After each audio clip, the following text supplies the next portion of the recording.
So today it's not the ultrasound like yesterday. 9682.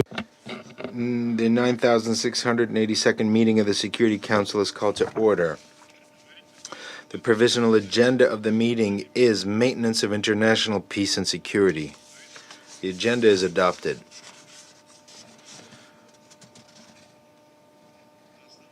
In accordance with Rule 37 of the Council's Provisional Rules of Procedure, I invite the representatives of Poland to participate in this meeting.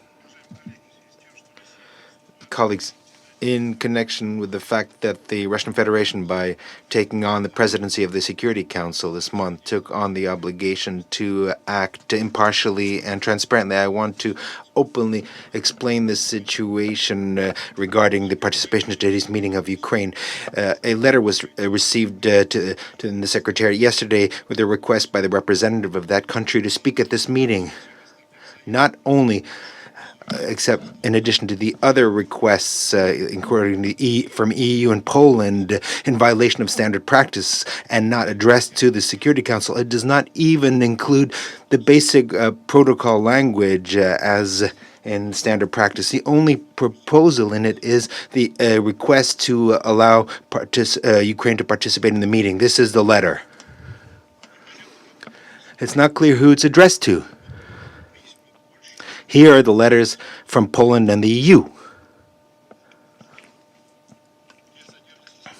which contain all the necessary elements of an address to the President of the Security Council in accordance to protocol. We inform members of the Council about the request from Ukraine. I want to underscore that we see no problems with allowing Ukraine to take part in the meeting as a country whose interests are affected by the topic. This is in accordance with the rules of procedure. We immediately conveyed the signal that as soon as the Presidency receives a letter in due form with the agreement of the members of the Security Council, it will be accepted. However, the Ukrainian delegation did not send in the proper request.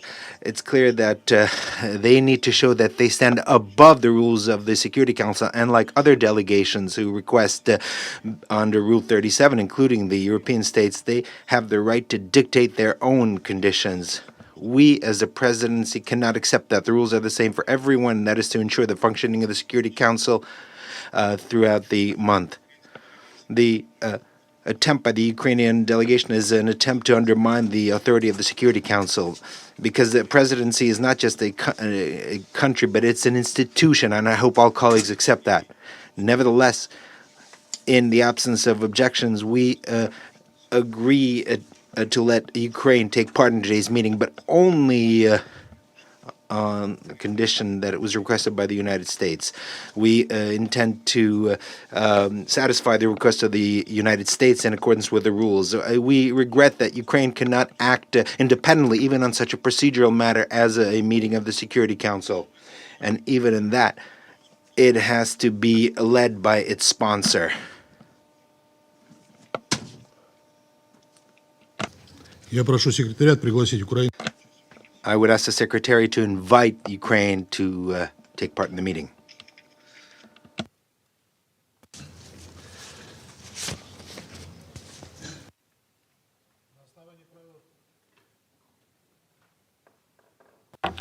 На основании правила 39. In accordance with Rule 39 of the Provisional Rules of Procedure, I also invite the following speakers. Обязанности. Заместителя генерального секретаря по гуманитарным вопросам и обязанности Deputy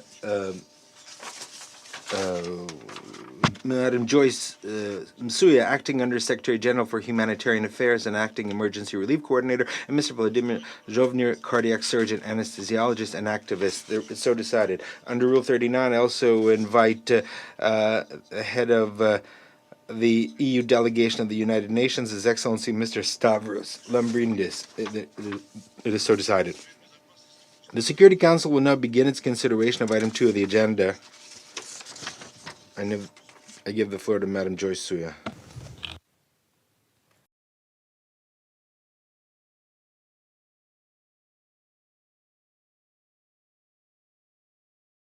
Я благодарю Японию за I thank Japan for their statement And I will now make a statement in my capacity as the representative of the Russian Federation. I would begin by thanking France and Ecuador for convening this meeting. As is clear from the statements of Western colleagues, which are, by the way, very minimalist, the topic of the alleged Russian strike on the Children's Hospital, for the discussion of which they convened us today, clearly is not a very gratifying topic. And they probably saw many analyses of what happened on photos and videos, from which it clearly follows that this was a missile of the Ukrainian air defense. Here you get the magic of verbal gymnastics demonstrated today by Western members of the Security Council, trying by any means to protect the Kiev regime. For us, this meeting is an excellent opportunity to tell the truth about what actually happened.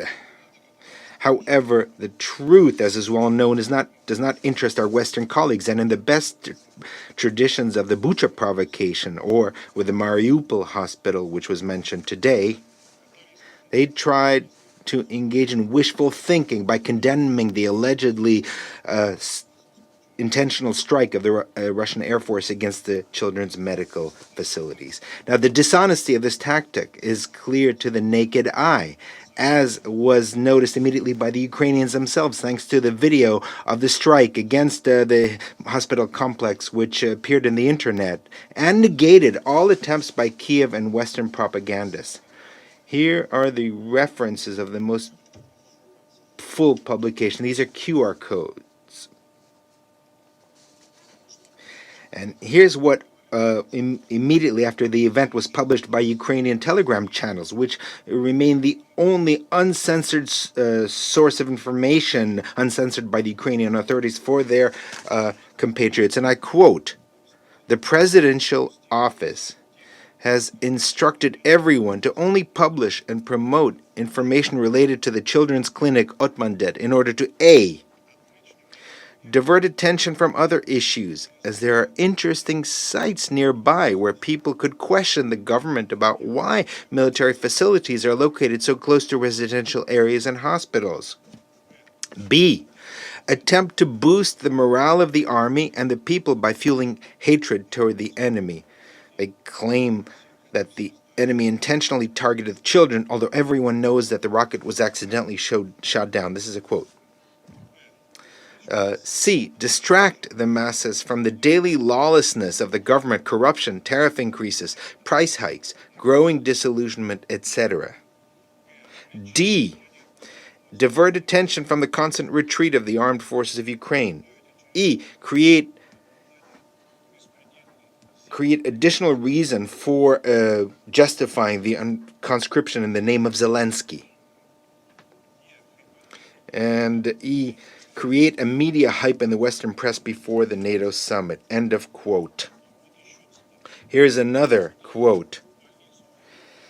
Regarding the strike against the Okhmandet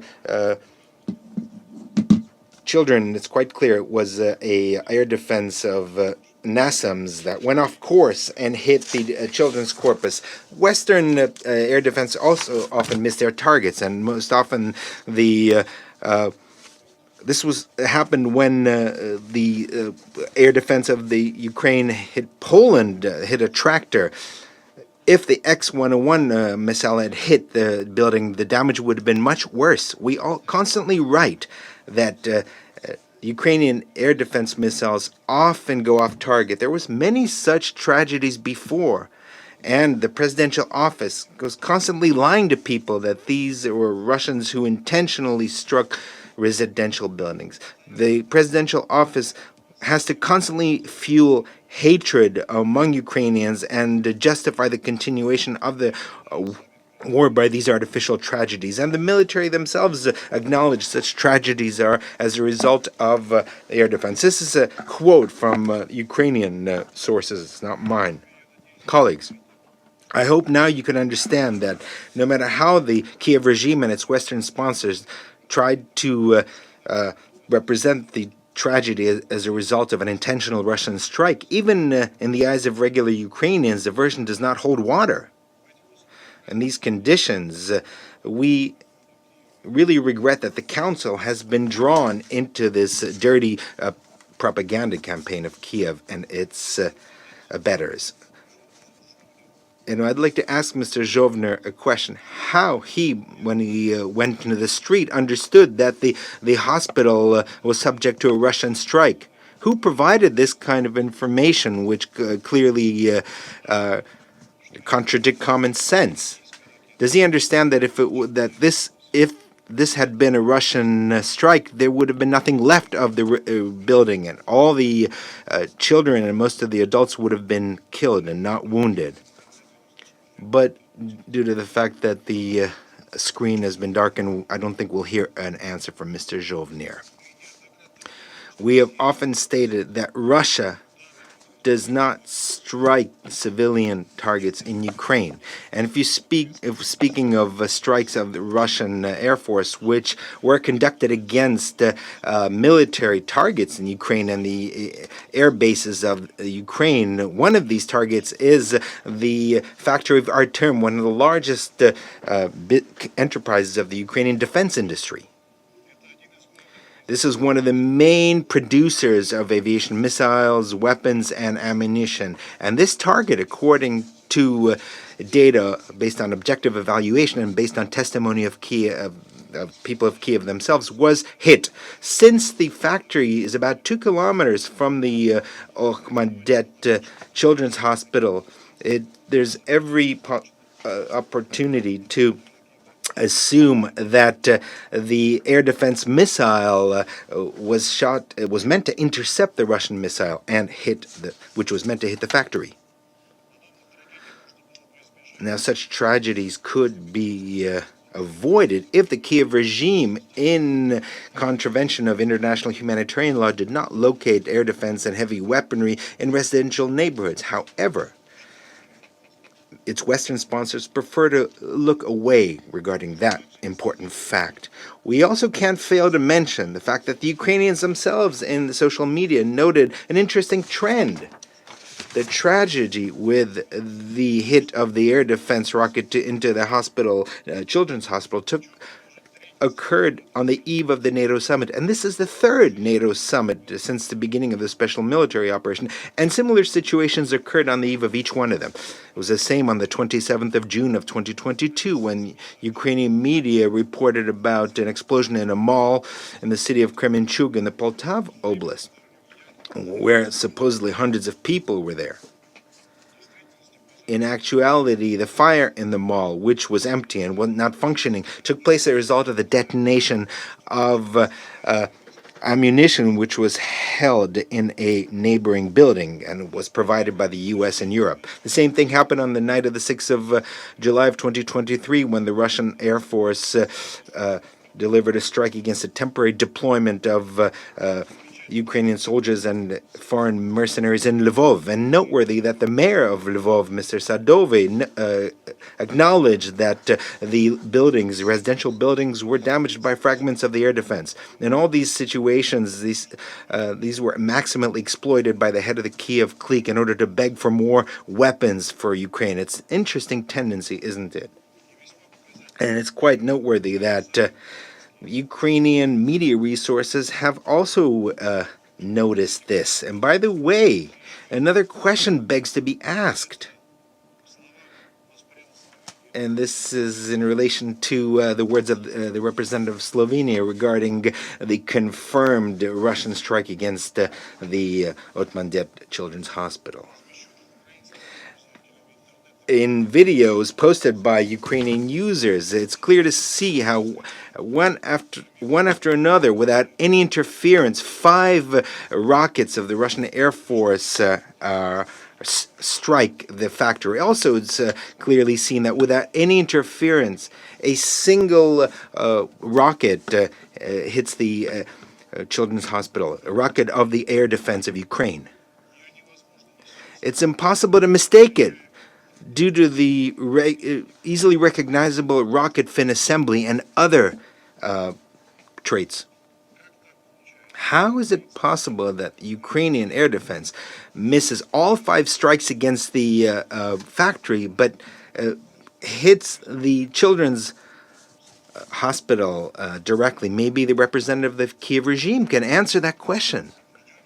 We await also reaction from Norwegian authorities, who it would seem supplied to the assembly NASAMS to the Zelensky regime. Did they authorize it to be used for a strike against the children's hospital? And also that it, in contravention of international humanitarian law norms, that it would be located in residential neighborhoods. Against that background, in line with instructions on how to conduct propaganda, the head of the presidential office, Yermak, had time to make a statement about the impossibility of negotiations with Russia. There's no doubt that the leadership of Ukraine will use today's situation as a pretext for the further ignoring the demands and aspirations of Ukrainian society and of all international society for an attempt to find a peaceful solution to the crisis. And it's understandable, because in such a scenario there will be no need for emergency military situation, and this will require holding elections. And the Kiev clique, which has lost all legitimacy, fears this more than anything, acknowledging that the population has a very negative attitude toward that. This is why it prefers to sacrifice tens, if not hundreds of thousands of its own citizens who are sent into a senseless meat grinder.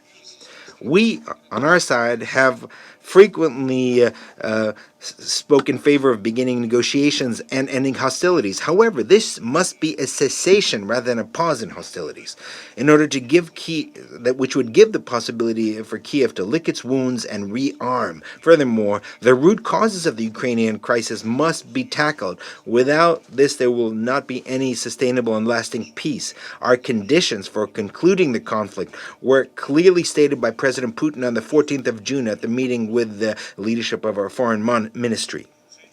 We value also initiatives of all states who are aimed at a genuine ceasefire and taking into account our legitimate concerns, rather than aimed at promoting propaganda operations such as the pseudo-peace conference in Switzerland.